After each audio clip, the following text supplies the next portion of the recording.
Yeah.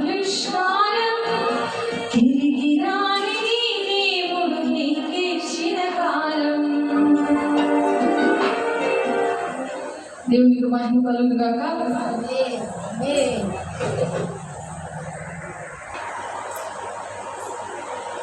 ఈరోజు ఆదివారం దినాన మనం ఏం మాట్లాడుకుంటున్నామంటే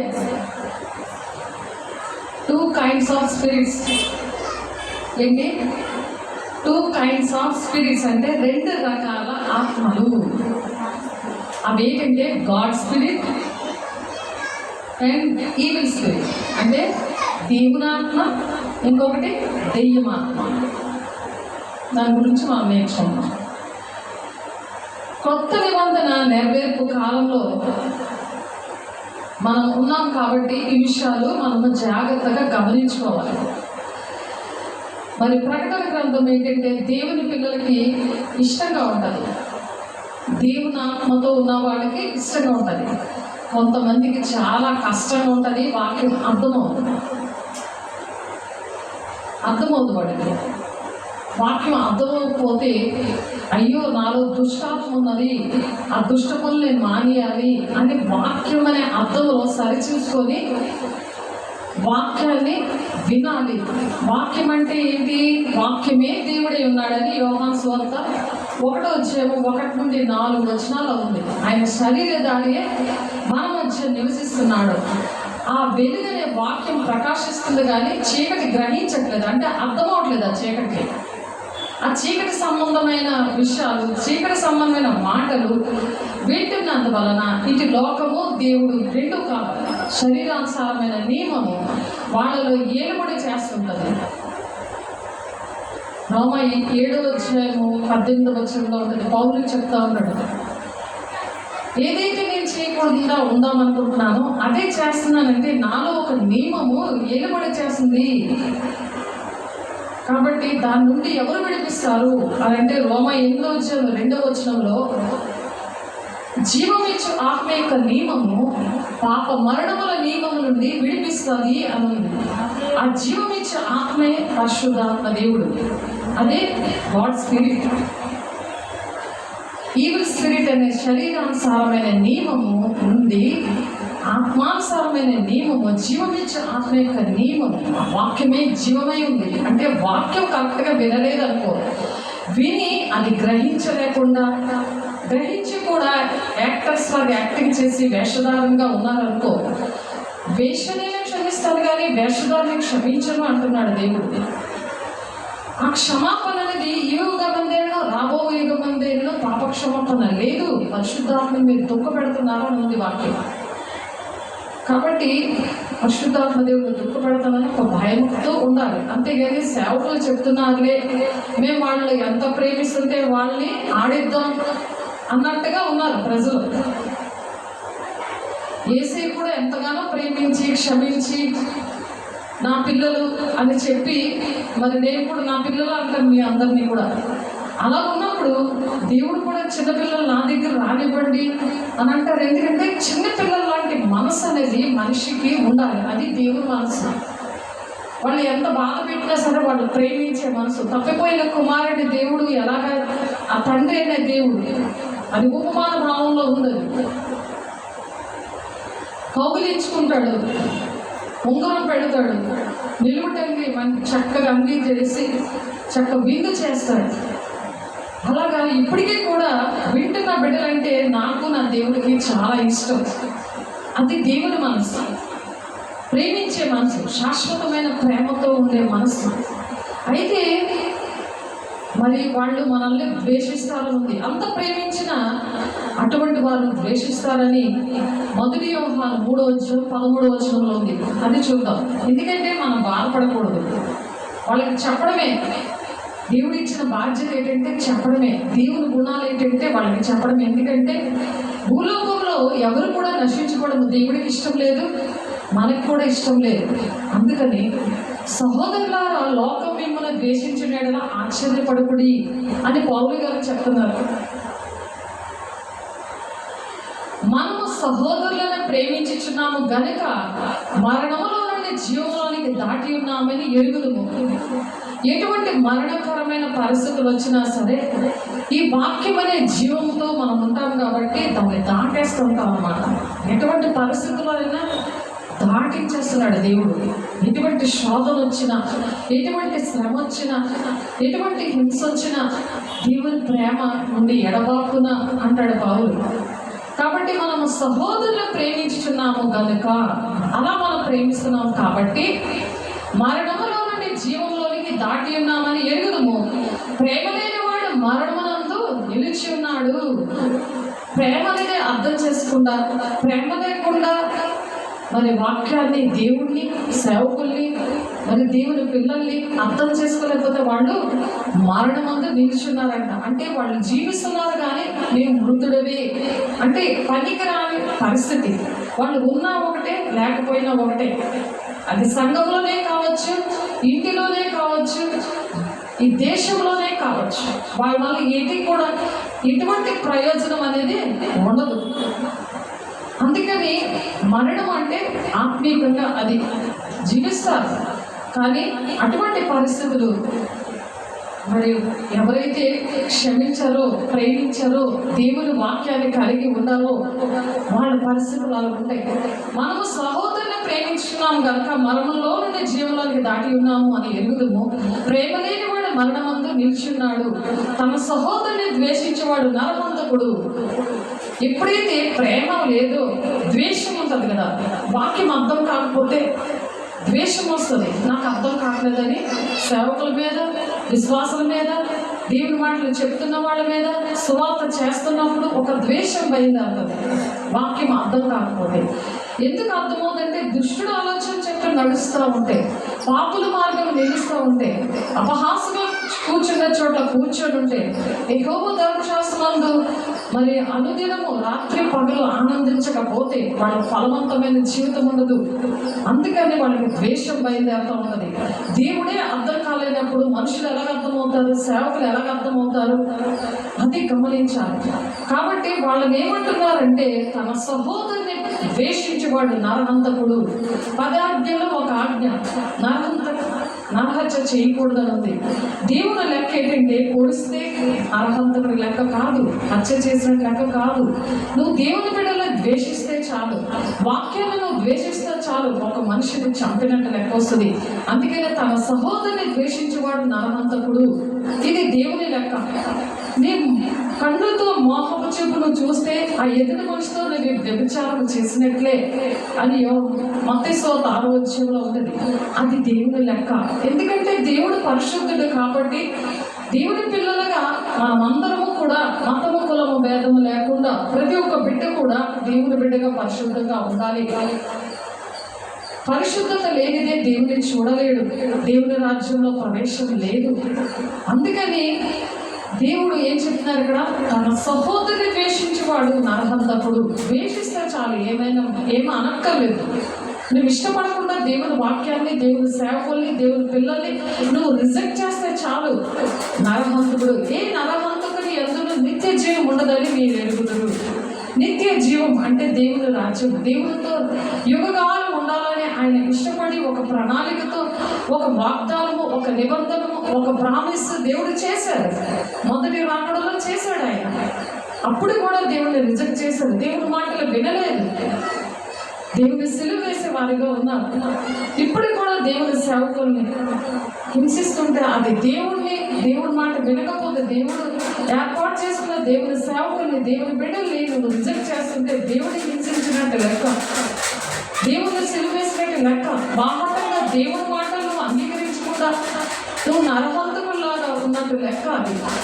అందుకే సౌలుని దమస్కు మార్గంలో, అపోస్తుల గారు 9వ అధ్యాయంలో ఉంటుంది, దమస్కు మార్గంలో దర్శించి ఆ ఎండ టైంలో దమస్కుకి వెళ్తున్నాడు. అప్పుడు దేవుడు దర్శిస్తాడు. సౌలా సౌలా అని పిలుస్తుంటే ఎవరు నన్ను పిలుస్తారంటే నువ్వు హింసిస్తున్నా యేసును అంటారు. హింసిస్తుందేమో సేవకుల్ని, దేవుని బిడ్డల్ని, కానీ దేవుని బిడ్డలు హింసిస్తున్నా అని చెప్పలేదు అక్కడ. నువ్వు హింసిస్తున్నా యేసును అని చెప్తున్నారు. అంటే నువ్వు సేవకుల్ని, దేవుని బిడ్డల్ని నువ్వు హింసిస్తే దేవుడిని హింసించినట్టు లెక్క వస్తావు. కాబట్టి అది గమనించాలి. దేవుని ప్రియ బిడ్డలారా, మీరందరూ దేవుని బిడ్డలు, కానీ ఏర్పాటు చేయబడిన వారిని మోసపరిచే దినాల్లో మనం ఉంటున్నాం. దుష్టుడి ఆత్మ ఏం చేస్తుందంటే మోసపరుస్తుంటుంది దేవుని బిడ్డల్ని. దేవునితో ఉన్న బిడ్డల్ని అలాగా మోసపురుస్తూ ఉండకుండా మనం ఏంటంటే వాక్యము అనే సత్యవాక్యాన్ని, విప్పబడిన వాక్యాన్ని మనం అవలంబించినప్పుడు ఆ ముద్రించబడిన వాక్యం నుండి దేవుడు విడిపిస్తారు. ఆ ముద్రించబడిన వాక్యం ఏంటంటే దేవుడు ధర్మశాస్త్రం మనం అంగీకరిస్తున్నాం కదా, దేవుడి సన్నిధికి వెళ్తున్నాం కదా, దేవుడి మాటలు వింటున్నాం కదా అనుకుంటున్నారే తప్ప అది దేవుడు విప్పాడు. దానిలో ఉన్న మర్మాలు, దేవుని రాజ్యానికి వెళ్ళే మర్మాలన్నీ కూడా దేవుడు పెట్టి చూపిస్తున్నప్పుడు దేవుడు ఆ మాటలు విని అంగీకరించాలి. ఈ మాటలనే మనం బుధవారం, శుక్రవారం చెప్పుకున్నాం. కాబట్టి మొదటి యోహాను 3:13-14 వచనాల్లో మనం ఏ విషయాలు మరి ఆ మరణం నుండి నిలిచి ఉన్నామా, మరణం నుండి జీవంలోనికి దాటి ఉన్నామా అనే విషయాలు నేర్చుకోవడానికి దేవుడి మాటలు చెప్తున్నారు. అలాగే మొదటి యోహాను 3 యోహాను పత్రిక 3వ అధ్యాయము 3వ పత్రిక యోహాను రాసిన 3వ పత్రిక 1వ అధ్యాయము 2వ వచనంలో ఏమంటున్నారంటే దేవుడు ఏంటంటే ఒక సౌఖ్యమైన జీవితాన్ని దేవుడు ఇచ్చారు. ఒక సౌఖ్యమైన జీవితాన్ని, అర్థమవుతుందా? ఇది చూడాలి. సౌఖ్యమైన జీవితం ఇచ్చారు అంటే సంతోషకరమైన జీవితం ఇచ్చారు. మరి ఈ ప్రకటన గ్రంథం పిల్లలకు మరి ఇష్టంగా ఉండడానికి దేవుడు లోకంలో ఉన్న వారికి మరి చాలా మందికి కష్టంగా ఉండడానికి కారణాలు ఏంటనేది గమనించాలి. అర్థమవుతుందా? అవి గమనించాలి. ఎందుకంటే దేవుడు ప్రేమించి తన పిల్లలకి మొదటి రాకడలో అంటే పాత నిబంధన, కొత్త నిబంధన, రెండు కొత్త నిబంధన, పాత నిబంధన కలిపి బైబిల్. ఆ బైబిల్లో ఏం చెప్తున్నారు? ఆ బైబిల్లో ఏంటంటే 23,112 వచనాలు ఉన్నాయి.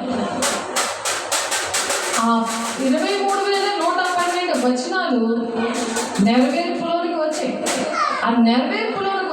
ఆ నెరవేర్పు కాలంలో ఉన్నాము. కానీ ఈ విప్పబడిన వాక్యము దేవుడు మనకు నెరవేర్పులో ఇచ్చారనే విషయము అర్థం చేసుకోవట్లేదు. ఆ ముద్రించబడిన వాక్యమునే పట్టుకొని దేవుళ్ళు ఉన్నాం కదా అని దుష్టాత్మ వారిని ఏలుబడి చేస్తుంది. ఆ దుష్టాత్మ వాళ్ళని నడిపిస్తుంది. అది గమనించుకోవాలి. అందుకనే దేవుడు ఏంటంటే మీరు అటువంటి ప్రియులారా అని పిలుస్తున్నాడు. దేవుడు అటువంటి వారిని ప్రియులారా, ప్రియుడా నీ ఆత్మ వర్ధిల్లుచున్న ప్రకారము నీవు అన్ని విషయముల్లోనూ వర్ధిల్లుచు సౌఖ్యముగా ఉండవలని ప్రార్థిస్తున్నాను అని పౌలు ప్రార్థిస్తున్నాడు. మనం కూడా అటువంటి ప్రార్థనని కలిగి ఉండాలి. దేవుడికి దుష్టాత్మ ఏంటి, దేవుని ఆత్మ ఏంటి, దాని లక్షణాలు ఏంటి అనేవి వాక్యంలోని మనం వాక్యం అనే జీవం ఇచ్చిన ఆత్మ యొక్క నియమము పాప మరణముల నియమము నుండి విడిపిస్తుందని, ఆ మరణంలో నుండి జీవంలోనికి దాటి ఉన్నాము. మేము ఒకప్పుడు ఇలాగే ఉండేవాళ్ళం కాబట్టి మీరు కూడా ఇలా దాటి రండి అని చెప్పి బబులోని స్త్రీ లెక్కలో ఉంటారు.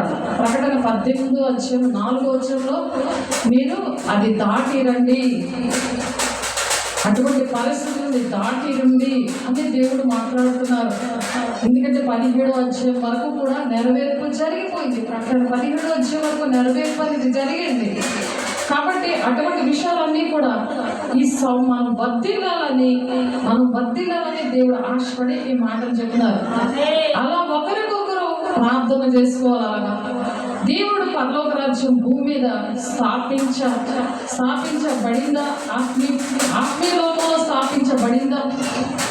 ఏది దేవుడు వాగ్దానమైంది? ఆత్మీయ లోకంలో ఒకవేళ మనం ఇప్పుడు చనిపోయామనుకో ఆత్మీయ పరలోక రాజ్యాన్ని వెళ్ళిపోతాం.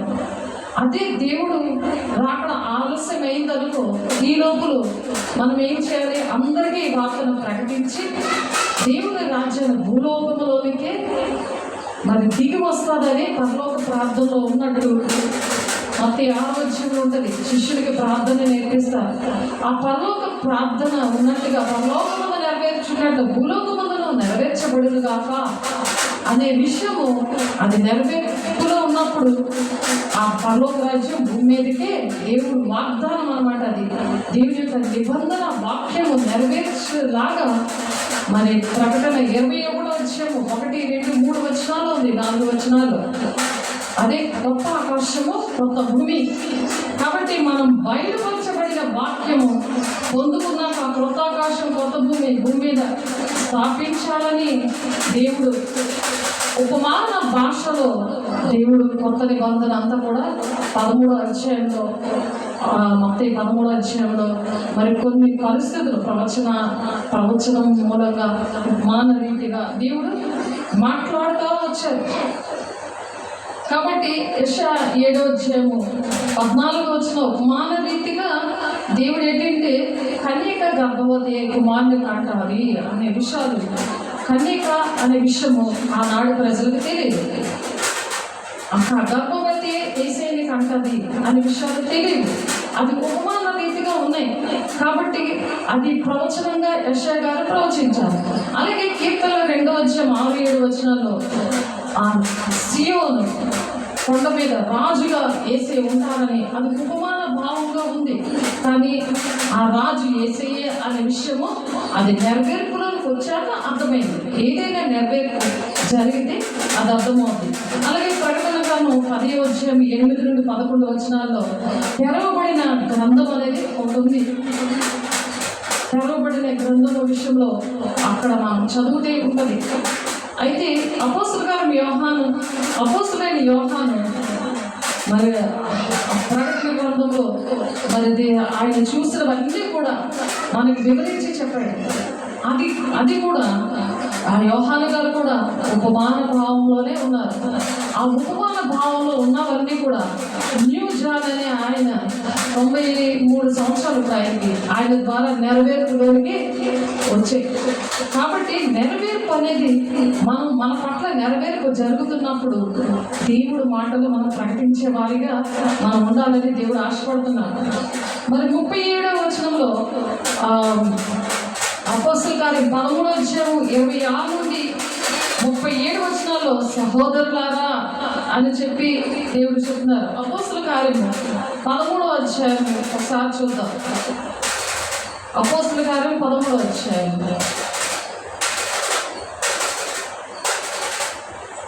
అపోస్తలుల కార్యం 13వ అధ్యాయం అలా చేస్తా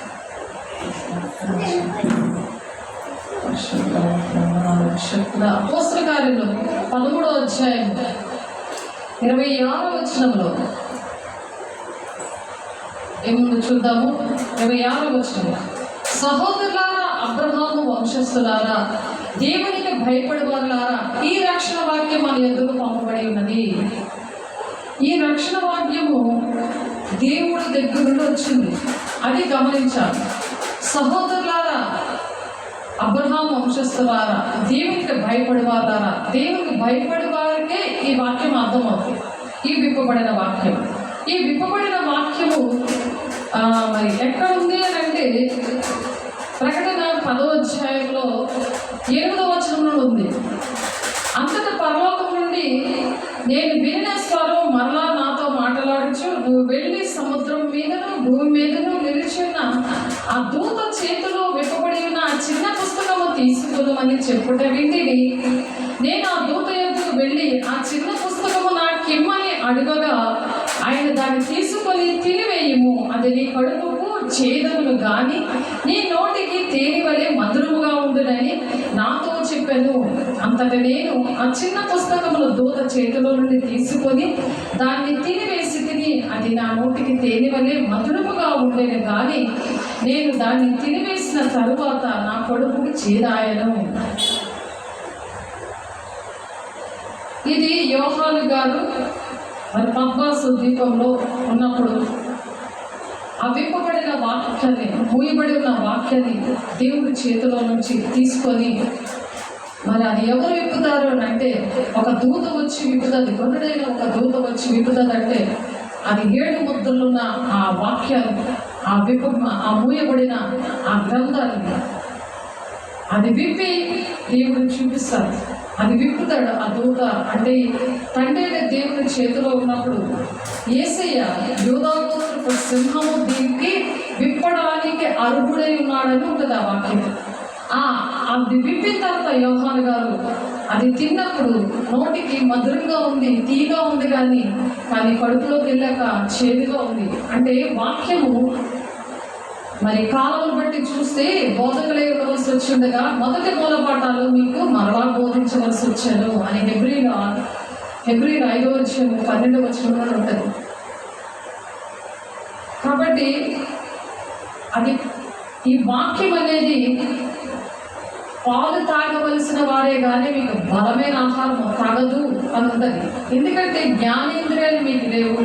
అంటే ఆ మూయబడిన వాక్యాన్ని, ముద్రించబడిన వాక్యము వైపే ఉన్నారు, కానీ అది నెరవేర్పులోకి వచ్చింది. అది విప్పబడి దేవుడు చూపిస్తున్నారు, దాని ప్రకారం నడవండి. పరలోక రాజ్యం మర్మాలు ఇందులో ఉన్నాయి.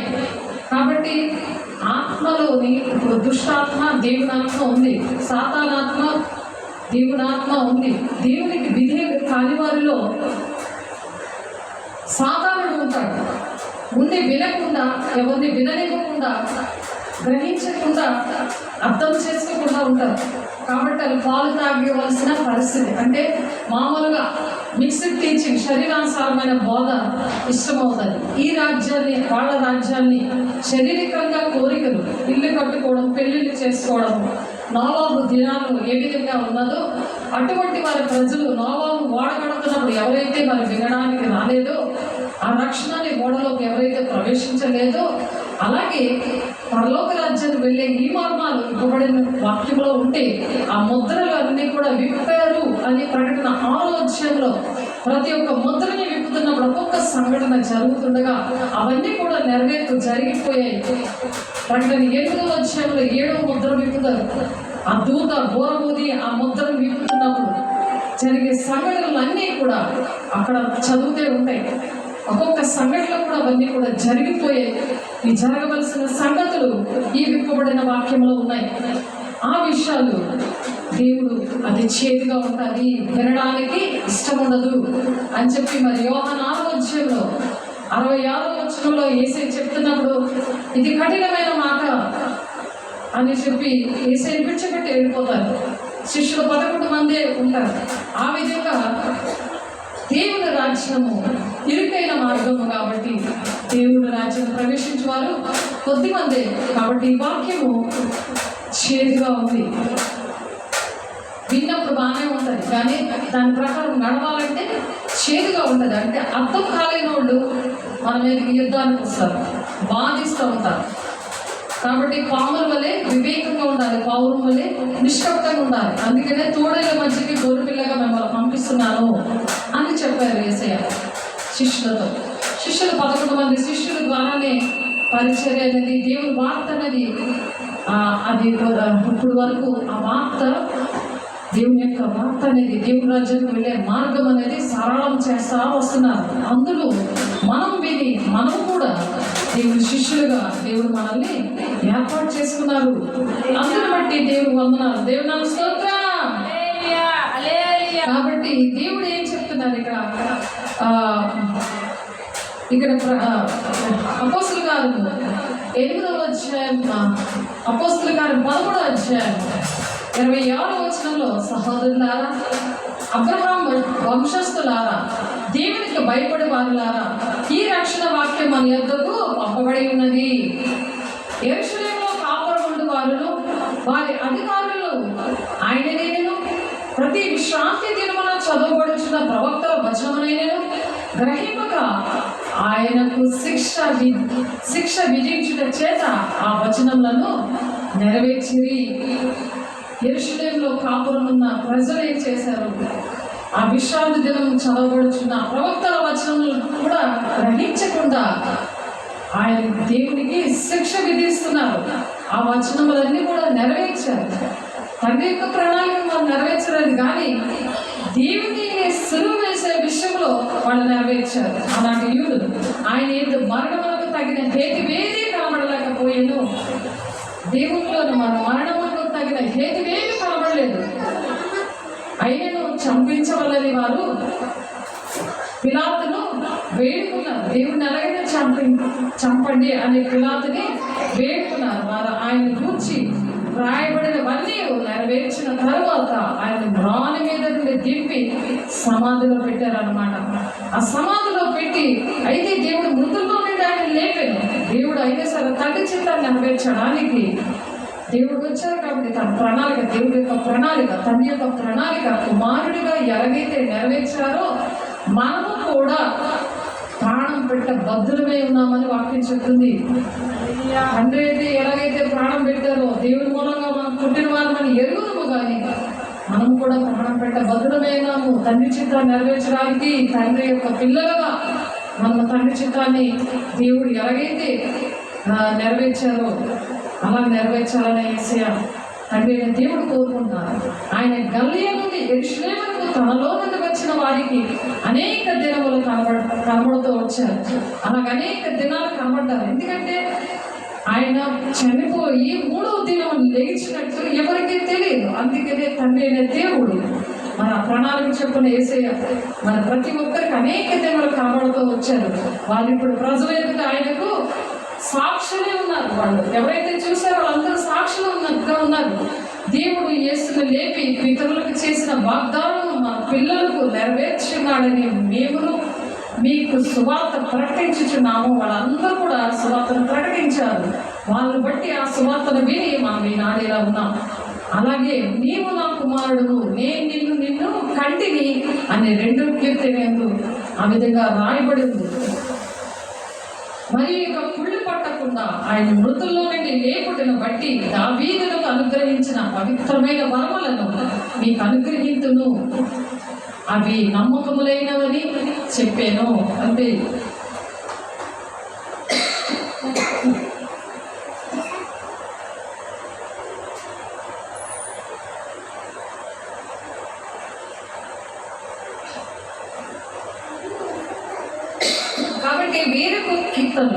వేరొక కీర్తన ఎందుకు నీ పరిశుద్ధులు కుళ్ళు పట్టని అని చెప్తున్నారు.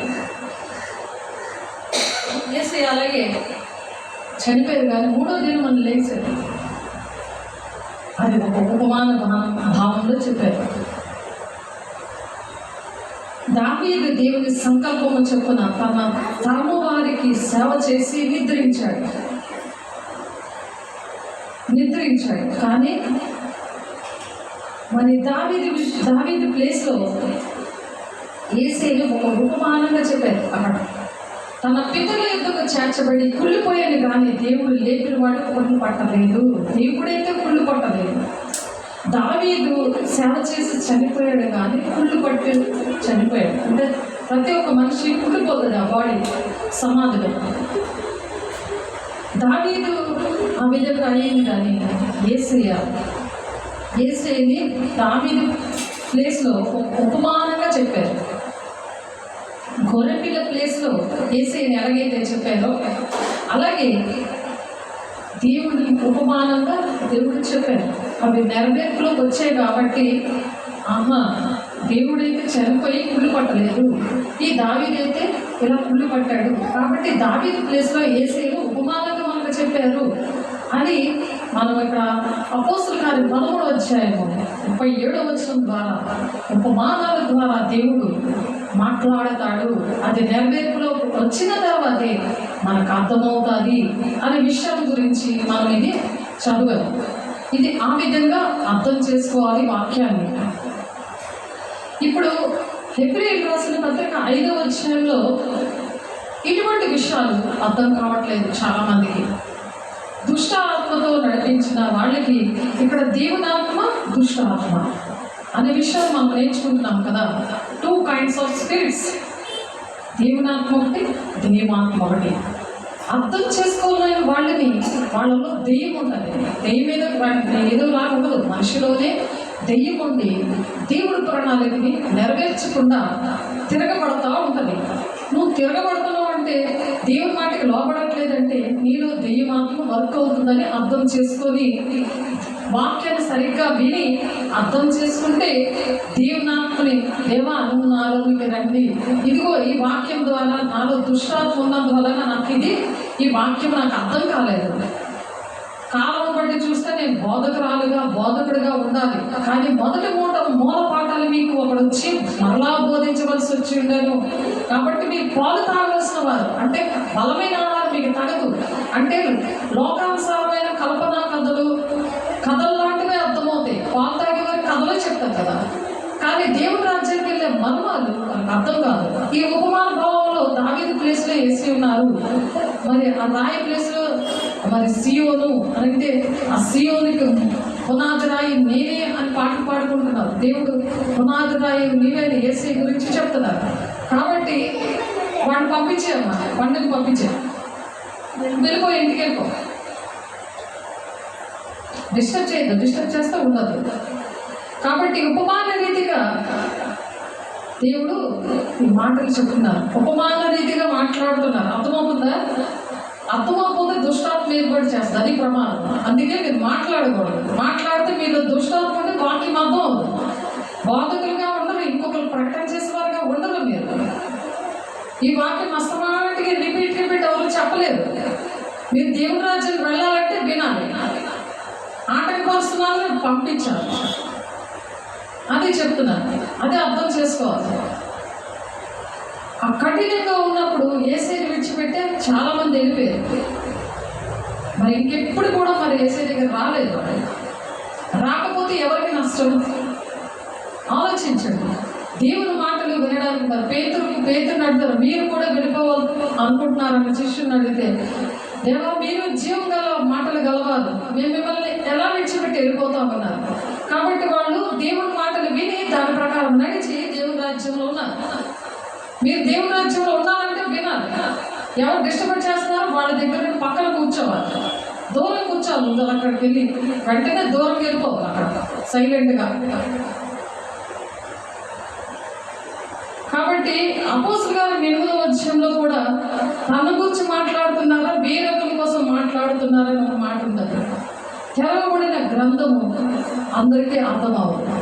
దేవుడు యొక్క ప్రణాళిక, ఆయన యొక్క నిబంధన, యుగగాలు దేవునితో కలిసి ఉండాలి తన పిల్లలు అనే విషయాలు అర్థమైనోడు మాత్రమే దేవుని రాజ్యాన్ని ప్రవేశించగలరు. మీరు అర్థం చేసుకోవాలని ఇష్టం ఉంటే వెంటనే దేవుడి మాటలు వినడానికి ఇష్టపడాలి.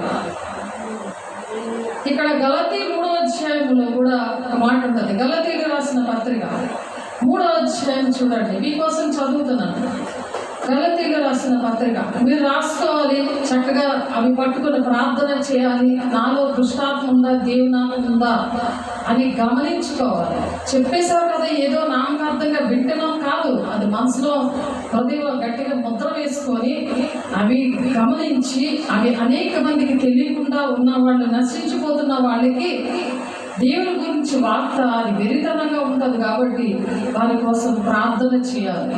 ప్రార్థన చేయాలంటే ముందు అర్థమవుతాయి కదా, వాళ్ళు ప్రార్థన చేయగలరు. ప్రార్థన చేసినప్పుడు వాళ్ళ పక్షంలో దేవుడికి మాట్లాడడానికి, మిమ్మల్ని వాడుకోవడానికి దేవుడు ఇష్టపడతాడు. అనేక మందిని దేవుని రాజ్యానికి తీసుకెళ్ళడానికి దేవుడు వాడుకుంటాడు ఆ మనిషిని. దాన్ని దేవుని ఆత్మ అంటారు. సహోదరులారా, మనుష్య రీతిగా మాట్లాడుచున్నారు, మనుషులు చేసిన ఒడంబడికైనను స్థిరపడిన తరువాత ఎవడునూ దాన్ని కొట్టివేయడు, దానితో మరేమీ కలపడదు. ఒక స్థిరమైన జీవితం విన్నప్పుడు వస్తుంది, వినటి వల్ల విశ్వాసం కలుగుతుంది. కాబట్టి వినాలి. దుష్టుడు ఏం చేస్తాడు, ఎవరో ఒక దూరి అది డిస్టర్బ్ చేస్తున్నాడు, అది గమనించుకొని ఆ దేవుని సన్నిధి అనేది అనుభవించాలి. అబ్రహాములను అతని సంతానములను వాగ్దానములు చేయబడెను. ఆయన అనేకుల గూర్చి అన్నట్టు నీ సంతానమునకును అని చెప్పగా ఒకరి గూర్చి అన్నట్టే నీ సంతానమును అనే ఆ సంతానము క్రీస్తు. నేను చెప్పినదేమనగా 430 సంవత్సరములైన తర్వాత వచ్చిన ధర్మశాస్త్రము వాగ్దానం నిరర్ధకము చేయనంతగా పూర్వమందు దేవుని చేత స్థిరపరచబడిన నిబంధనను కొట్టివేయదు. కాబట్టి దేవుని యొక్క నిబంధన కొట్టివేయబడదు. ఆయన నిబంధన అనేది ఆ సంతానం ఏంటంటే క్రీస్తు. ఆ క్రీస్తు ఏడు చెప్తున్నారో అది మాత్రమే వినాలి. బైబిల్లో దేవుని మాటలు మాత్రమే వినాలి. మిగిలినవన్నీ కూడా వాళ్ళు పడిపోతూ లెగిస్తూ దేవుని మాటలు వినక నశించిపోతూ ఉన్న భక్తులు ఉన్నారు. కాబట్టి దేవుడు ఏం చెప్తున్నారో అది ఒక్కటే వినాలి. బైబిల్లో ఉన్నవే కదా అని చెప్పి మరి దుష్టాత్మంతో కొంతమంది నడిచారు.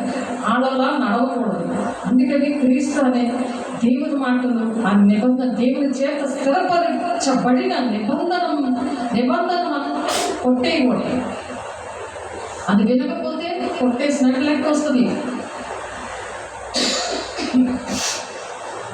కాబట్టి దేవుడు మాత్రమే మంచివాడు. బైబిల్లో దేవుడు ఒక్కడే మంచివాడు.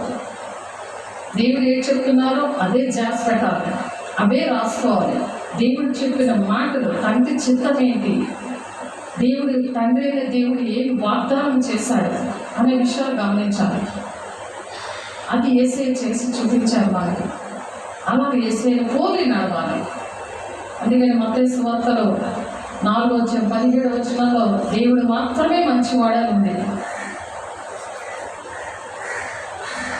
కాబట్టి యేసు పరలోక రాజ్యం సమీపించినది కనుక మారు మనసు పొందుడని చెప్పుచు ప్రకటింప మొదలు పెట్టాను.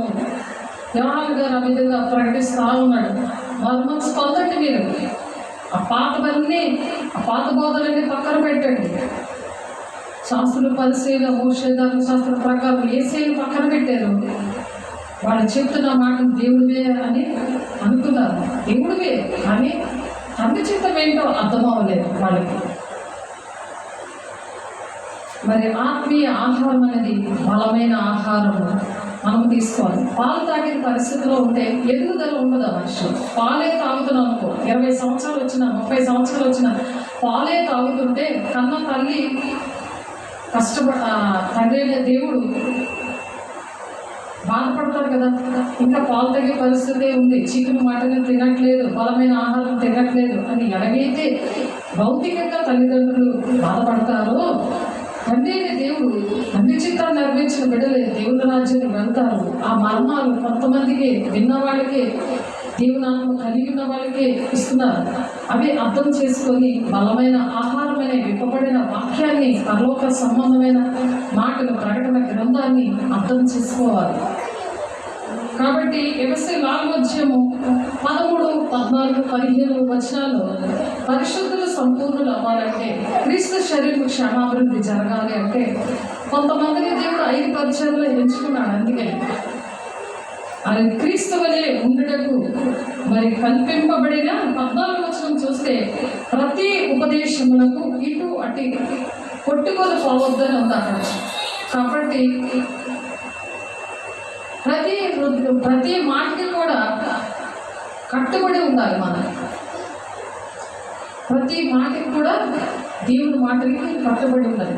సార్ చూద్దాం, ఎఫెసీయులకు రాసిన పత్రిక 4:13-14 చూద్దాం. పరిశుద్ధులు సంపూర్ణులు ఉన్నట్టు క్రీస్తు శరీరం క్షేమాభివృద్ధి చెందుటకును పరిచర్య ధర్మం జరుగుటకును ఆయన కొందరిని అపోస్తలుగాను, కొందరిని ప్రవక్తలుగాను, కొందరిని సువార్తికులుగాను, కొందరిని కాపులుగాను, ఉపదేశకులుగాను నియమించాడు. ప్రతి సంఘంలో వీళ్ళున్నారు. మనం చేసిన 4 పరిచర్యలు, ఇప్పుడు 5వ పరిచర్య స్టార్ట్ అవుతుంది. కాబట్టి ఈ పరిచర్యలో దేవుడు ఇంటి దగ్గరే నడిపించారు. అందువలన మనమిక మీదట పసిపిల్లలై ఉండి మనుషుల మాయోపాయముల చేత వంచనతోనూ, పసిపిల్లలా ఉండి పాలు తాగే కల్పనా కథలు, శరీరానుసారమైన బోధ, మిక్స్డ్ టీచింగ్ అంటే మనుషులు కల్పించిన పద్ధతులు, అవే దైవోపదేశాలని నన్ను వ్యర్థంగా ఆరాధిస్తున్నారు అని మార్కు సువార్త 7:7 ఉంది కదా. అట్టి విధంగా నడవకూడదు, అట్టి విధంగా వినకూడదు. వ్యర్థమైన ఆరాధన నడిపిస్తున్న వాడి కోసము దేవుడు ఇక్కడ ఎఫెసీ 4:14 చెప్పినారు. అందువల్ల మనం ఇక మీద పసిపిల్లలమై ఉండి మనుషుల మాయోపాయముల చేత వంచనతోనూ, తప్పు మార్గములకు లాగు కీర్తితోనూ, గాలికి కొట్టుకొని పోవున్నట్టు కల్పింపబడిన ప్రతి ఉపదేశములకు ఇటు అటు కొట్టుకొని పోవచ్చు, అల్ల చేత ఎగురగొట్టబడిన వారమై ఉండక. కాసేపు ఇక్కడ ఉంటారు, గాలి కొట్టి అలిగిపోతుంది. కాసేపు ఇక్కడ ఉంటుంది, కాసేపు అక్కడ ఉంటుంది. ఇక్కడ బాగుంటుంది, తర్వాత అక్కడ బాగుంటుంది. ఏదైనా కష్టం వస్తే ఇక్కడికి వస్తుంది. గట్టి గింజలు, గోధుమ గింజలు ఎక్కడ ఉంటాయి? ఇక్కడే ఉంటాయి.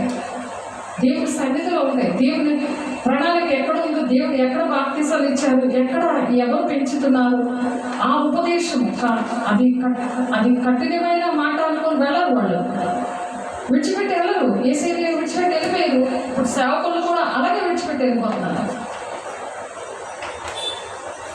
పరలోక రాజ్యం ఆహారము పానము కాదు కానీ పరిశుద్ధాత్మ ఆనందమే ఉన్నదని రోమపత్రికలో ఉంటుంది. ఆ పరిశుద్ధాత్మ ఆనందం అనేది వాళ్ళకి తెలియట్లేదు. అంటే దేవుని ఆత్మ యొక్క లక్షణాలు వాళ్ళకి అర్థమవుతాయి. ఆ దుష్టాత్మ ఏంటంటే ఏమి తిందమా, ఏమి త్రాగుదమా, ఏం బుజ్జుదమని ఈ చింతలోనే ఉంటారు. ఇవి ఏవి మనతో రావు. దేవుని కోసం మనం సిద్ధపడే తినాలి ఇవి. కాబట్టి మీరేం చేస్తారంటే ఇక్కడ అందువల్ల మనం ఇక మీద పసిపిల్లలా ఉండకూడదు, పాలు తాగే పరిస్థితిలో ఉండకూడదు. అంటే బలమైన ఆహారం అంటే బలమైన వాక్యం అనే విప్పబడిన వాక్యాన్ని మనం అంగీకరించాలి. అంగీకరించే మనుషులు మాయోపాయముల చేత వంచనతోనూ తప్పు మార్గములకు లాగు కుయుక్తతోని గాలికి కొట్టుకుని పోయినట్లు కల్పింపబడిన ప్రతి ఉపదేశానికి కూడా ఇటువంటి కొట్టుకొని పోకూడదు అనమాట.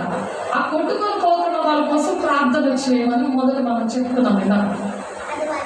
అలాగే ఎదుర్కొట్టబడిన వారిపై ఉండక ప్రేమ కలిగి సత్యము చెప్పచ్చు. ఏం చేయాలి? ప్రేమ కలిగి సత్యము చెప్పచ్చు. క్రీస్తు వలె యేసే అలాగే మనల్ని ప్రేమించాలి. లేకపోతే మనం ఇక్కడ ఉన్నాము. యేసే మనకి నేర్పించకపోతే మనం ఇక్కడ ఉన్నాము. ఎలా ఉండాలంట? క్రీస్తు వలె ఉండటకు మనం అన్ని విషయంలో ఎదుగుదము. అన్ని విషయంలో. ఒక కాలు పొట్టిగా, ఒక కాలు పొడుగుగా ఉన్నదనుకో నువ్వు నడవగలవా? అలాగే దేవుని విషయంలో అన్ని విషయాలు ఎదగాలి, ఒక విషయమే కాదు. ఇప్పుడు ఒక విషయంలో మీరు ఎదుగుతున్నారు, ఇంకొక విషయంలో ఎదగడానికి సహాయం చేయి ప్రభా అని అడగాలి దేవుని. వినవారి మాత్రమే కాకుండా, గ్రహించేవారిగా కాకుండా, ఇవన్నీ వివరించేవారిగా, ఇతరులకు వివరించేవారిగా చెప్పగలుగుతారు. అలా కొట్టుకుపోయిన ప్రజల దగ్గరికి వెళ్ళి, అందుకే రక్షించే వారి పట్లను నశించే వారి పట్లను నేను ఒక సువాసనగా చేశానని 1 కొరింథీ పత్రికలో ఉన్నది 2:15. కాబట్టి ఒక సువాసనగా దేవుడు చేశారు. కాబట్టి ఆ విధంగా ఉండాలని దేవుడు ఆశపడుతున్నారు. అలాగా వాళ్ళు దేవుని మీద, సేవకుల మీద తిరగబడుతూ ఉంటారు. గత 6,000 సంవత్సరాల నుండి ఇదే జరుగుతుంది. దేవుడు ఆ విషయంలో పని చేస్తూ ఉన్నాడు, ఆ విషయంలో పని చేస్తున్నాడు. ఇప్పుడు క్రీస్తు ఆత్మ కలిగి ఉన్న వాళ్ళు, దేవుని ఆత్మ కలిగి ఉన్న వాళ్ళు దేవుడు ఎలాగైతే ప్రేమిస్తున్నారో ఆ విధంగా ప్రేమించి, ఆ విధంగా అటువంటి వారిని చేరదీసి వాళ్ళ కోసం ప్రార్థన చేసి వారికి దేవుని మాటలు ప్రకటించాలి.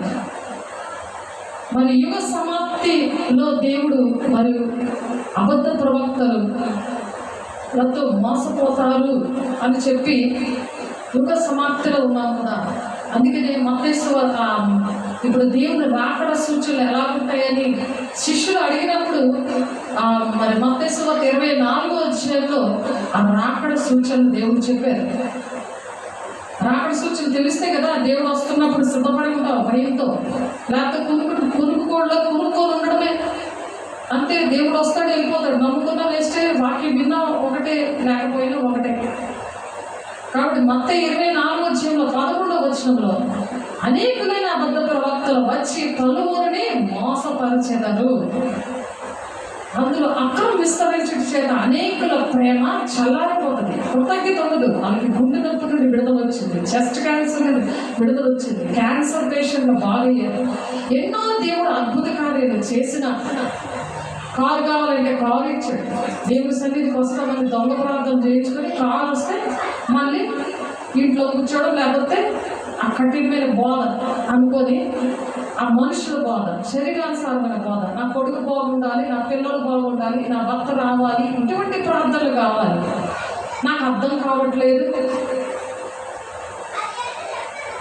ఇటువంటి బోధలు అవి అటువంటి గాలికి చెదరట్టు పొట్టిలా ఉంటారు. దుష్టులు గాలికి చెదరట్టు పొట్టు వలె ఉంటారు అని ఉంది కీర్తన 1వ అధ్యాయంలో. ఎలా ఉన్నామో ఈ వాక్యమైన అర్థంలో సరి చేసుకుంటే దేవుడిని క్షమించమని అడగాలి, సేవకులు క్షమించమని అడగాలి. దీన మనసు దగ్గర దేవుడు ఉంటారని యెషయా 57:11 ఉంది. మనం ప్రార్థన చేసినప్పుడు, వాళ్ళని ప్రేమించినప్పుడు వాళ్ళకి అటువంటి మనసు వస్తుంది. ఆ దుష్ట మనసు పోయి దేవుని ఆత్మలను ఆవరిస్తుంది. వాళ్ళ దేవుడు సౌలుని ఎలా దర్శించాడో దేవుడు అలాగా మనల్ని దర్శించి దేవుడు మాట్లాడతారు. మనం బాగున్నాంలే, మన మక్కలమే దేవుని రాజ్యానికి వెళ్ళిపోదాము అని అనుకోకూడదు. ప్రేమ ఏం చేస్తుందంటే వాళ్ళ కోసం కన్నీరు కాలుస్తుంది. దేవుడు ఎలాగైతే ప్రాణం పెట్టారో ప్రాణాలు తెగించి మరి దేవుడు ప్రార్థించాలి, వాళ్ళకి చెప్పగలిగి ఉండాలి. కాబట్టి 13వ వచనంలో అంతం వరకు సహించేవాడే వాడే రక్షింపబడును అని ఉంది. అంతం వరకు సహించేవాడే వాడే రక్షించబడింది. ఇటువంటి విషయాలన్నీ కూడా శ్రమైనను, ఖడ్గమైనను, హింసైనను, ఉపద్రవమైనను నా ప్రేమ నుండి ఎడబాపునని పౌలు చెప్తాడు. మరి యేసయ్య కొండ మీద ప్రసంగంలో నా నిమిత్తం మిమ్మల్ని జనులు నిందించి హింసించి చెడ్డ మాటలలో పలికినప్పుడు మీరు ధన్యులు, సంతోషించి ఆనందించండి, మీ ఫలము పరలోకమందు అధికమగున ఉంది, రెండింతల ఆశీర్వాదం ఉంది. అది గమనించుకొని అంతం వరకు సహించమంటున్నారు. ఇక్కడ 13వ వచనంలో 24:13 అంతం వరకు సహించి వాడెవడో వాడే రక్షించబడిన. రక్షణ అనేది బాప్తిసం తీసుకున్నంత మాత్రమే రక్షణ వచ్చేది. అంతం వరకు దేవుని ప్రణాళిక తండ్రి చిత్తాన్ని నెరవేర్చినప్పుడే దేవుని రాజ్యానికి వెళ్తామని మత్తయి 7:21 ఉంది. తండ్రి చిత్తం ఏంటి? ఇరుకు మార్గం కాబట్టి శ్రమలు వస్తాయి, కాబట్టి నా శ్రమలు తట్టుకునే శక్తిని ఇవ్వండి అయ్యా అని ప్రార్థన చేసుకోవాలి. ఈ వాక్యాన్ని మనసులో హృదయంలో ముద్రించుకోవాలి. ఈ వాక్యం అంతా ప్రకటించిన తర్వాతే యేసయ్య వస్తారంట. 14వ వచనంలో మరియు ఈ రాజ్య సువార్త, ఇది ఏ సువార్త? ఇది దేవుని రాజ్యాన్ని తీసుకెళ్లే సువార్త, శుభవర్తమానం. సువార్త సకల జనులకు సాక్షార్థమే లోకమందంతటా ప్రకటించబడను. అటు తర్వాతే అంతం వస్తుంది. ఎందుకంటే ఏ ఒక్కరు కూడా నాకు తెలియదు, యేసయ్య నాకు ఎవరు చెప్పలేదు అని యేసయ్యకి కానీ మనల్ని కానీ అడగడానికి లేదు అక్కడ.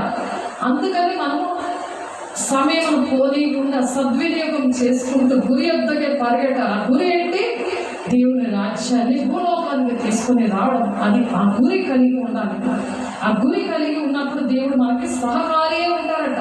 మార్కు 16:20 ప్రకారం ఆయన సహకారి ఉండి దేవుడు అక్కడ అద్భుత కార్యాలు చేస్తూ ఆ వాక్యాన్ని స్థిరపరుస్తాడు అనుకుని వాక్యం అక్కడ.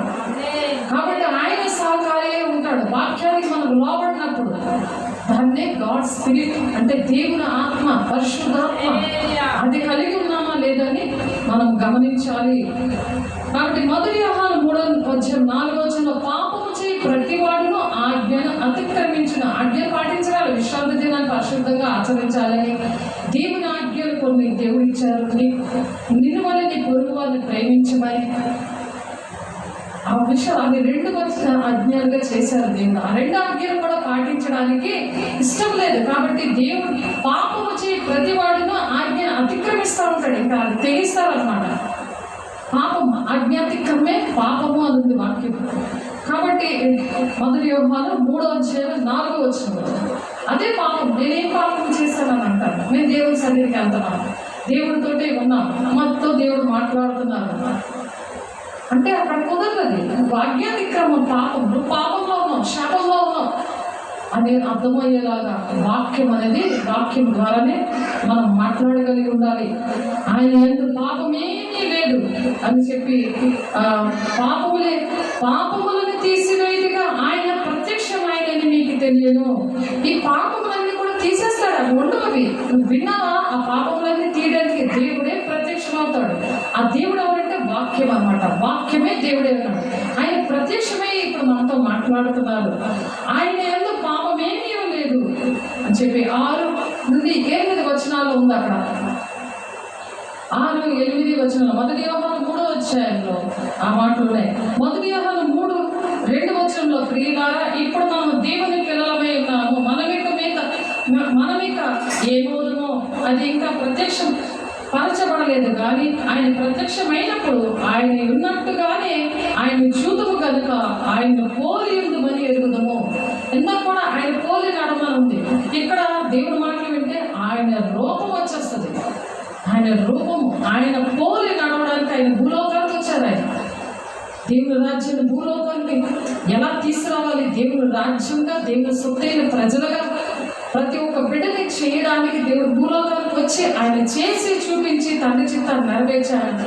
నా తండ్రి యొక్క కుడి పార్శ్వం నుండి పరిశుద్ధుల కోసం విజ్ఞాపన చేస్తున్నాడు. మన కోసం ఎవరు ప్రార్థన చేయట్లేదని బాధపడక్కర్లేదు. మన కోసం దేవుడు ప్రార్థన చేస్తున్నాడు. తండ్రి దేవుడు కుమారుడు ప్రార్థన చేయడానికే ఆయన అక్కడ ప్రార్థన చేస్తున్నారు. కాబట్టి మొదటి యోహాను 3వ వచనంలో ఆయన ఏందు ఈ నిరీక్షణ పెట్టుకొనిన ప్రతి వాడిన ఆయన పవిత్రుడై ఉన్నట్టుగా తన్ను పవిత్రుడిగా చేసుకొను. అది సుచాచే ఆయన ఏంటి ఏ నిరీక్షణ మనకు నిరీక్షణ ఏంటి? దేవుడి రాజ్యానికి వెళ్ళడానికి. ఆ నిరీక్షణ బట్టి దేవుడు మనల్ని పవిత్రులుగా ఉంచుతాడంట, పరిశుద్ధమైన పట్టణానికి తీసుకెళ్ళడానికి. మొదటి యోహాను 3వ వచనంలో.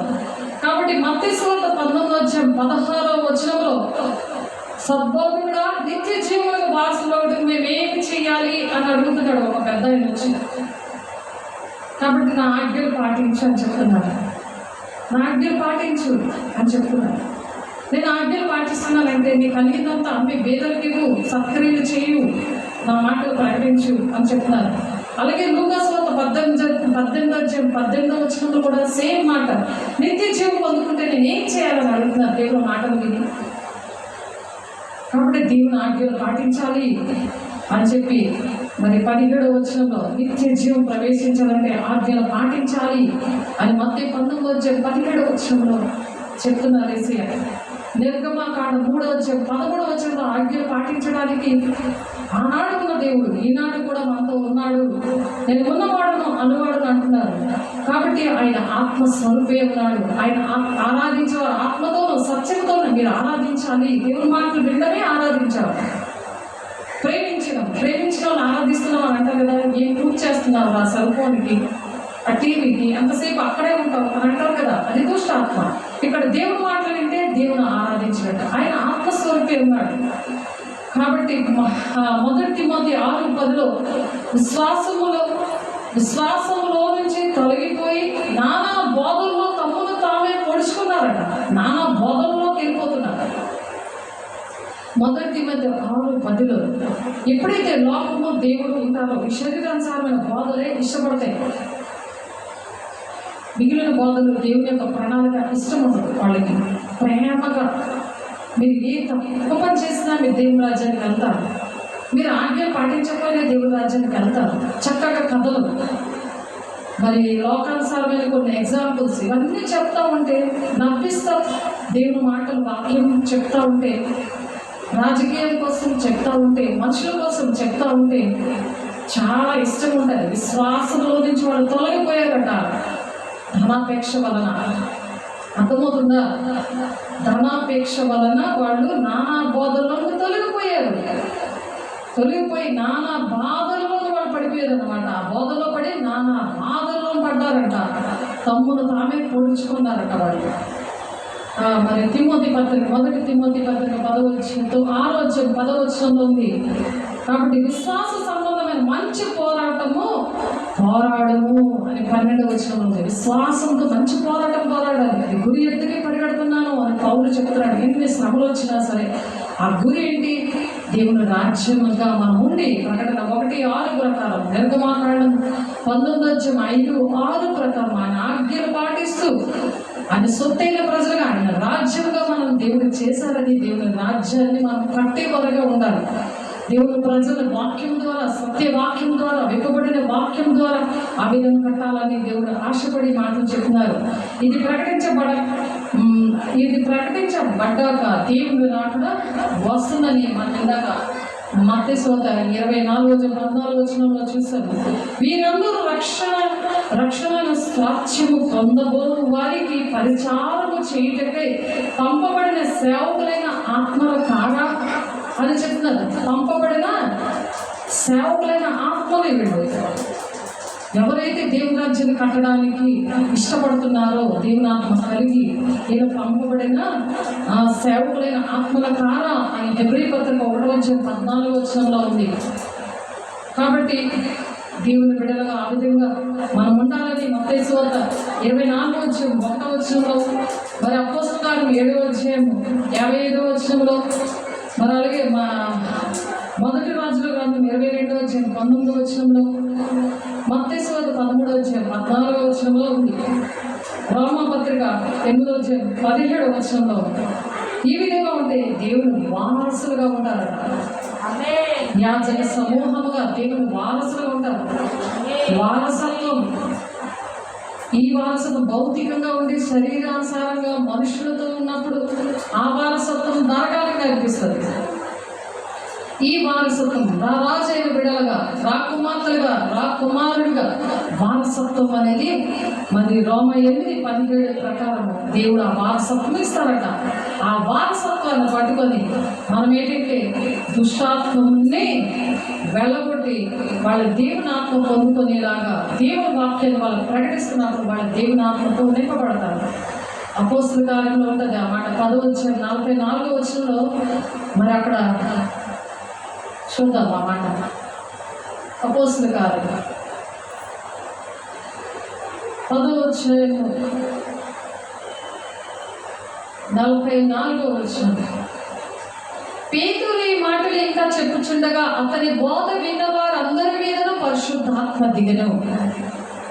బోధ, సత్యవాక్యం, విప్పబడిన వాక్యం, ఈ బోధ వింటున్న వారు అందరి మీద కూడా పరిశుద్ధాత్మ దేవుడు వాళ్ళలో పలుకొచ్చారట. సున్నతి పొందిన వారిలో పేతురుతో కూడా వచ్చిన విశ్వాసులందరూ పరిశుద్ధాత్మ వరము అన్యజనుల మీద సైతము కుమ్మరింపబడుట చూచి విభ్రాంతి నొందిరి. మతం, కులం భేదం లేదు, అందరి మీద కూడా దేవునాత్మ కుమ్మరించాడు.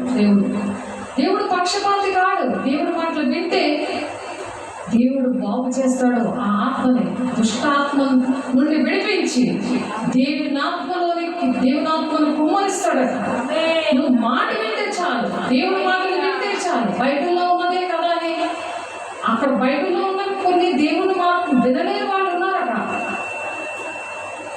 విన్నవాళ్ళు ఉన్నారు, దేవుని రిజెక్ట్ చేసిన వాళ్ళు ఉన్నారు, దేవుని బాధ పెట్టి సిలివేసిన వాళ్ళు ఉన్నారు. నువ్వు అన్ని విధాలు ఆలోచించకూడదు. అందుకే ధర్మశాస్త్రంలో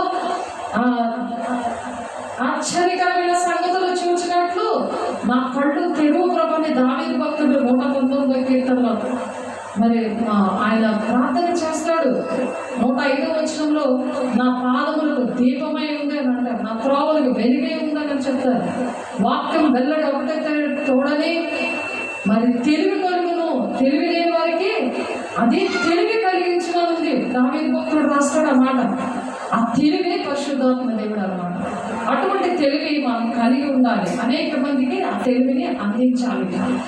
ఆదికాండం 32:24-28 యాకోబు ఆశీర్వదిస్తే గాని నేను విడిచిపెట్టను అని చెప్పి యాకోబు ఇశ్రాయేలుగా మారాడు. దేవుడితోడు ప్రజలతో పోరాడి గెలిచాడు. ఆ విధంగా మనం ఉండాలి. ప్రకటన 12:11 గొర్రె పిల్ల అయిన యేసయ్య కోసం ఉంది. అలాగే రోమా పత్రిక 8:17-18 కూడా అటువంటి మాటే ఉంది. రోమా పత్రిక 8 చూద్దాం. రోమా 8:17-18 మీకోసం చదువుతాను. మనము పిల్లలమైతే వారసులము, అనగా దేవుని వారసులము, క్రీస్తుతో కూడా మహిమ పొందుటకు ఆయనతో శ్రమపడిన ఎడల. యేసయ్యతో ఏం చేయాలి? ఆయనతో కూడా శ్రమపడిన ఎడల.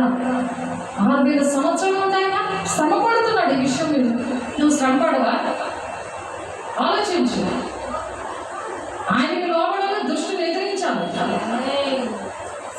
అర్థమైందా? నాకు లోపల దుష్టుని ఎదిరించని మీ అతనుడు పారిపోతాడు ఆయన చెప్తున్నప్పుడు. దేవుడి మాటలు ఆ విధంగా వినాలి. వినలేకుండా దుష్టుడు చేస్తున్నప్పుడు మనం పిల్లలమైతే వారసులు, దేవుని వారసులు, అనగా దేవుని వారసులు క్రీస్తుతో కూడా మహిమ పొందులకు ఆయనతో శ్రమ పడినలా. ఆయనతో ఏం చేయాలి? సౌఖ్యంగా ఉండడానికి ముందు శ్రమ పడాలి. శ్రమ పడిన ఎడల క్రీస్తుతోటి వారసులము. మన ఎడల ప్రత్యక్షము కావు, మహిమ ఎదుట ఇప్పటి కాలపు శ్రమలు ఎన్నదగినవి కావని ఎంచుచున్నాము అని పౌలు గారు చెప్తున్నారు.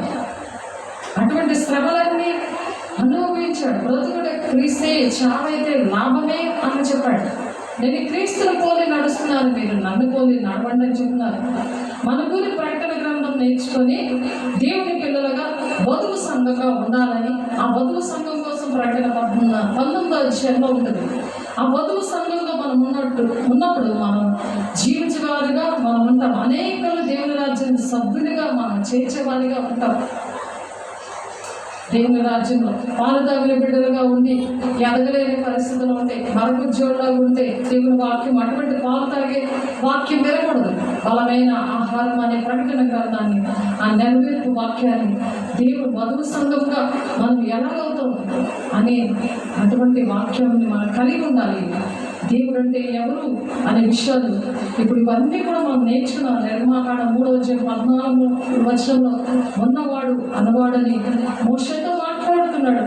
నేను ఎవరని చెప్పాలి, నీకోసం నేను ఎవరని చెప్పాలి, నిన్ను ఎవరు నీకు మాట్లాడి చెప్తున్నారని మోషే తను అడిగితే, ఈ విధంగా చెప్పు, నేను ఉన్నవాడును అనవాడును అని మోషేతో చెప్తున్నారు. ఆత్మస్వరూపి అని చెప్తున్నాడు. మరి కీర్తనలు ఉంటాము, 3వ కీర్తనలో మనం చాలాసార్లు చెప్పుకున్నాం. 20-22 దూతలుగా మనల్ని ఎంచుకున్నాడు. ఆయన పరిచారకులుగా ఎంచుకున్నాడు. మరి Hebrew 1:7 తన దూతల అగ్ని జ్వాలలుగా ఉంటారు. తన సేవకులు గురించి దేవుడు చెప్తున్నారు. అక్కడ పరిచారకుల గురించి చెప్తున్నారు. ఆ విధంగా దేవుడు మనల్ని ఏర్పాటు చేసుకున్నారు. మరి దేవుడికి ఆనాడు ధర్మశాస్త్రము విషయంలో గొర్రెపిల్లని బలిస్తే పాపక్షాపం వచ్చేస్తుందని చెప్పి పాత నిబంధనలు అట్టి విధంగా బోధించారు. ఆ గొర్రెపిల్ల ఏసయ్య బలైపోయిన తర్వాత పాప క్షమాపణ జరిగింది. కానీ గొర్రెపిల్లని, నా భౌతిక గొర్రెపిల్లని అర్పించి మా పాపాలన్నీ క్షమించబడ్డాయి అని బోధ చేశారు. ఆ విధంగా నడిచారు. మరి ఏసీ వచ్చి తన పరిశుద్ధమైన రక్తం ద్వారా పాపక్షమాపణ మనకి కలిగింది. తండ్రి చిత్తాన్ని నెరవేర్చే పరిస్థితులు మరి కలిగేది. అలాగా దేవుడు మరి ఆ విధంగా బోధ అనేది ఆ విధంగా నేర్చుకోవాలి. ఉపమాన రీతిగా ఉన్నవి, మరి ప్రవచనాల్లో ప్రవచించినవి, ప్రవక్తలు నానా కాలంలో ప్రవచించినవి అవి నెరవేరాయి. ఇప్పుడు నెరవేర్పు కాలంలో ఉన్నాము అని మనం గమనించాలి. ఆయన వాక్యంలో జీవం ఉంది. మరి ఆ వాక్యం ద్వారా సృష్టి అంతా సృష్టించబడింది. ఆ వాక్యం ద్వారా నెరవేర్చబడింది. నెరవేర్పని కలుగుతుందని, ఆ వాక్యానికి ఒక శక్తి ఉందని మనం గమనించగలిగి ఉండాలి. ఆ వాక్యము అదే 119:30 ఆ వాక్యమే వెల్లడి అవుతుంది. మరి ఆ తెలివి లేని వారికి తెలివి కలిగిస్తుందని దేవుడు మాట్లాడుతున్నారు. ఆ విషయాలన్నీ కూడా మనం నేర్చుకున్నాం. కాబట్టి సాతాను అనేది ఎవరైతే వ్యతిరేకిస్తూ ఉంటారో దేవుని మాటలకి, పెట్టుబడిన వాక్యానికి, ప్రకటన గ్రంథానికి, మరి ఎవరైతే మరి వ్యతిరేకిస్తుంటారో వాళ్ళలో సాతాను ఉంటారన్నమాట. అది సాతాను ఆత్మలక్షణాలు. అబద్ధికుడు వాడు తప్పు చేస్తాడు. తప్పు చేస్తే తప్పు చేయలేదని చెప్తాడు. పశ్చాత్తాప హృదయం ఉండదు. దూత ప్రకాశవంతంగా మరి దానికోసము దేవుడి వాక్యంలో ఏం చెప్తున్నారో ఒకసారి యెషయా గ్రంథం చూద్దాం. 2 మాటలు చెప్తాను, ముగించేస్తున్నాం. యెషయా గ్రంథం. యెషయా ప్రవక్త గారు ఏం ప్రవచించారు సాతాను కోసం ఒకసారి ఆలోచించండి. ఇది తెలిస్తేనే సత్యవాక్యం అంటే ఏంటో తెలుస్తుంది. తండ్రి చిత్తము ఏంటి, ఆయన మన పట్ల ఏ వాగ్దానం చేశారనే విషయము అర్థమవుతుంది. ఏం చెప్తున్నారు? దేవదూత పరలోక రాజ్యంలో నిత్యం కూడా పరిశుద్ధుడు పరిశుద్ధుడు పరిశుద్ధుడు అంటున్న దేవదూతే దేవుని మాట వెనుక ఇప్పుడు లూసిఫర్ అయిపోయింది, నక్షత్రముగా ఉన్నది. దాన్ని ఏమంటున్నారు? దేవుడు అక్కడ యెషయా ముందుగా ప్రవచించారు ఆ మాటలు. అవి నెరవేరిపోయి లోకమంతా ఆ లూసిఫర్ చేతిలోనే ఉంది. దానికి బైబిల్ అంతా వచ్చు, వాక్యం అంతా కంఠస్థం వచ్చు, పాటలన్నీ చక్కగా పాడుతుంది. కానీ తండ్రి చిత్తం నెరవేర్చడం ఇష్టం లేదు. తండ్రి చిత్తం నెరవేర్చడానికి ఆటంగా ఉంటుంది. ఆ ఆత్మ దేవుడు ఏర్పాటు చేసిన బిడ్డలో ఉంటుంది. అది ఆ తెలివి అనేది మరి 119:30 ప్రకారం ఆ తెలివి కావాలంటే అట్టి విధంగా నడవాలి. తేజో నక్షత్రమా వేకువ చుక్క, నీ వెట్లు ఆకాశం నుండి పడిపోతుంది. జనములను పడగొట్టిన నీవు నేల మట్టము వరకు ఎట్లు నరకబడితివి. నేను ఆకాశంలోకి ఎక్కిపోయేదను. దేవుని నక్షత్రములకు పైగా నా సింహాసనం హెచ్చింతను. ఉత్తర దిక్కున ఉన్న సభాపర్వతం మీద కూర్చుందును. మేఘమండలం మీద కెక్కుదును. మహోన్నతులతో నన్ను సమానునిగా చేసుకుందునని నీవు మనస్సులో అనుకుంటేవి కదా. నీవు పాతాళమున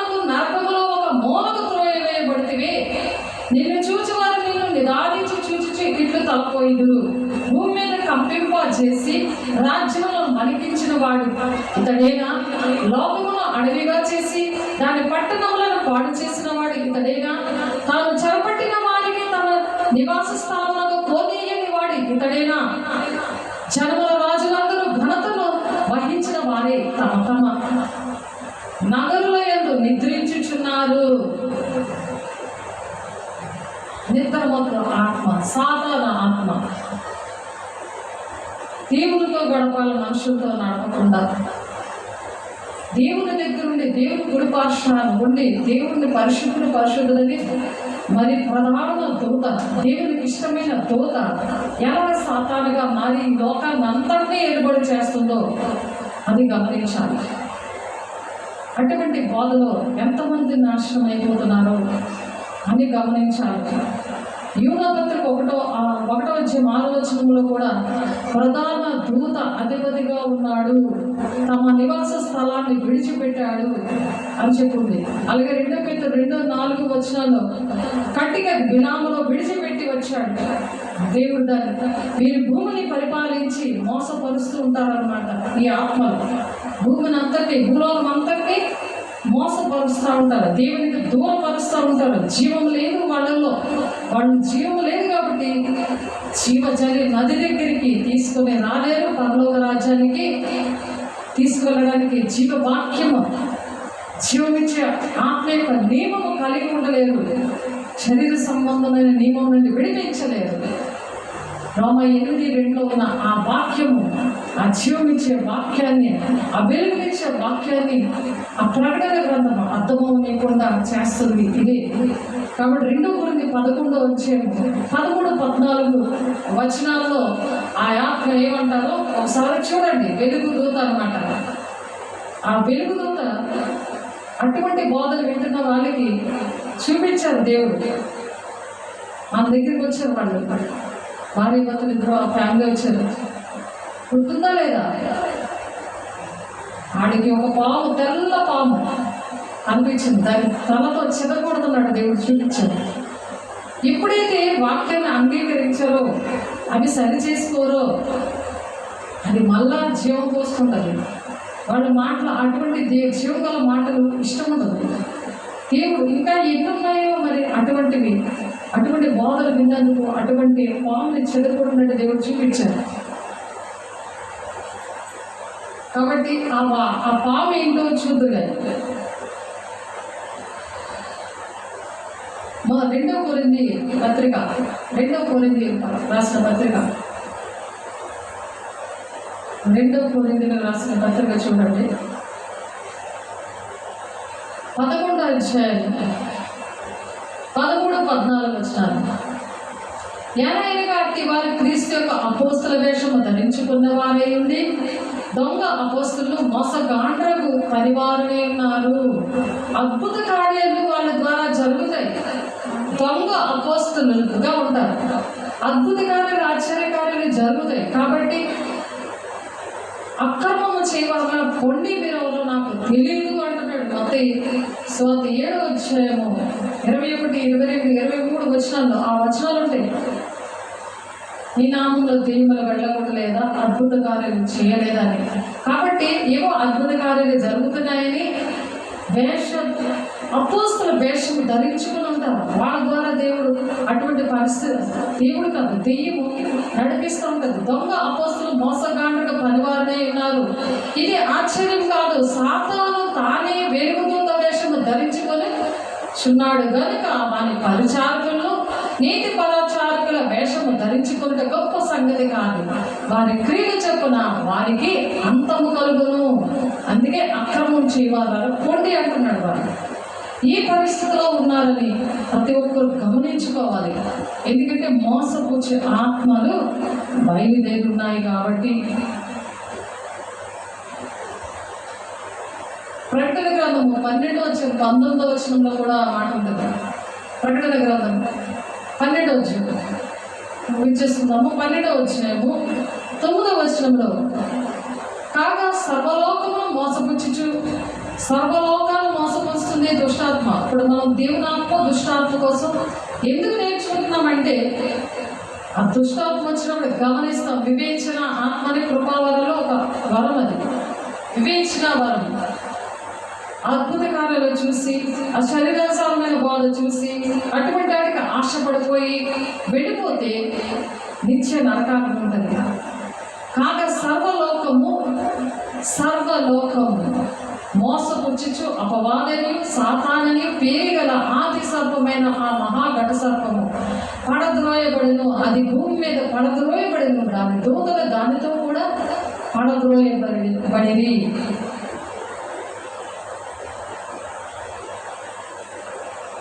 మరియు ఒక గొప్ప స్వరం పరలోకముందు ఇలాగ చెప్తున్న వింటిని, రాత్రి పౌడ మన దేవుని ఎదుట మన సహోదరుల మీద నేరమ మోపువాడైన అపవాది పడదోయబడి ఉన్నాడు గనుక ఇప్పుడు రక్షణయు శక్తియు రాజ్యమును మన దేవుని వాయను, ఇప్పుడు అధికారము ఆయన క్రీస్తుదయను. ఆమేన్.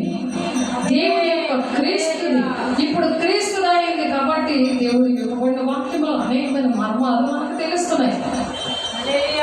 కాబట్టి మొదటి యోహాను 4:1 కూడా అనేకమైన ఆత్మలు బయలుదేరి ఉన్నాయి. అవి ఏ ఆత్మలో మీరు పరీక్షించుకోండి అని చెప్తున్నారు. మోసకొచ్చే ఆత్మల కోసం ఆ ఆత్మలు దేవుని సంబంధమైనవో కాదు అనేక మీరు పరీక్షించుకోండి అని చెప్తున్నారు. అలాగే ఆ విధంగా మనం పరీక్షించుకొని దేవుని బిడ్డలుగా, దేవుని రాజ్యాన్ని కట్టే బిడ్డలుగా మనం ఉండాలని దేవుడు ఆశపడి మాటలు చెప్తున్నారు. అప్పుడు దేవుని మాటలు, ఈ మాటలు దేవుడు దీవించుగాక ప్రార్థన చేసుకుందాం. పరిశుద్ధుడా, పరిశుద్ధాత్మ దేవ, మహిమగల దేవ, అయ్యా 2 ఆత్మల గురించి చెప్తున్నారు ప్రభు. ఈ లోకంలో పరిశుద్ధాత్మ దేవుడు ఎవరో తెలియక నశించిపోతున్నారు. అందుకే రోమా 8:9 నా ఆత్మ లేనివాడు నా వాడు కాదని చెప్తున్నారు ప్రభు. ప్రతి ఒక్కరిని దర్శించండి, మాట్లాడండి, మీ మహిమ కోసము వాడుకోండి. ఏ ఒక్కరు నశించుకోవడం నీకు ఇష్టం లేదు ప్రభు. వింటున్న బిడ్డలను దీవించండి, ఆశీర్వదించండి. ఆ దుష్టాత్మ నుండి విడుదల పొందుకొని నా ప్రభు నాయన విప్పబడే వాక్యములోనైనా, ప్రకటన గ్రంథంలోనైనా, మరి యోహాను గారు అది తినివేస్తున్నప్పుడు నా ప్రభు ఆ కడుపు అయ్యా చేదైంది ప్రభు. చేదుగా ఉన్న, ఇరుకు మార్గంలో ఉన్న, శ్రమలు వచ్చిన అయ్యా నేను అంతవరకు సహించబడే జీవ కిరీటం పొందుకుంటాడని చెప్తున్నా ప్రభు. ప్రకటన 2:10 ప్రభా పరిశుద్ధాత్ముడా అయ్యా వీళ్ళ వాక్య జీవనంతగా ఫలవంతంగా ఫలింపు దయచేసి అనేక మంది నాయన నిన్ను ప్రకటించే బిడలుగా అయ్యా ప్రతి ఒక్క బిడని వాడుకొని నీ ఆత్మతో నింపి, నీ అభిషేకంతో నింపి వాక్య నూరంతలుగా అయ్యా ఫలింపు దయచేసి మనసులోనే హృదయములను ముద్రింపు నాయన ముద్ర వేసి ప్రభు నీ బిడ్డలుగా ప్రతి ఒక్క బిడ్డని రుజువుపరచుకోవాలి ప్రభు. ప్రతి ఒక్కరు ప్రభు నాయన ప్రతి బంధకాలను యేసు నామములో విడుదల ప్రకటిస్తున్నాను. నజరేయుడైన యేసు నామములో నీ శక్తి గల నామములో, నీ ప్రేమ గల నామములో ప్రభు ప్రతి ఒక్కరు నీ ప్రభు నీ ఆధీనంలో పెట్టుకొని సమస్త మహిమ ఘనత ప్రభు మీరే పొందుకుంటున్నారు. వందనాలు స్తోత్రాలు చెల్లిస్తుంది యేసయ్య పరిశుద్ధ నామములో బ్రతిమలాడి వేడుకుంటున్నాను తండ్రి. ఆమేన్. తండ్రి యొక్క దీవెన, కుమారుని యొక్క కృప, పరిశుద్ధాత్మ నుంచి సహవాసం సకలోక పరిశుద్ధులు మరి విన్న వాక్యాన్ని మీరు నాయన నూరంతలుగా ప్రతి ఒక్క బిడ్డలు ప్రభు మరి అట్టి విధంగా మీరు దీవించి ఆశీర్వదించిన ప్రతి ఒక్క బిడ్డకి సదాకాలము తోడేంటి నడిపించిన గాక. ఆమేన్. దేవుని మాకు వందనాలు. వింటున్న బిడ్డలందరినీ దేవుని దీవించి ఆశీర్వదించిన గాక. ఆమేన్.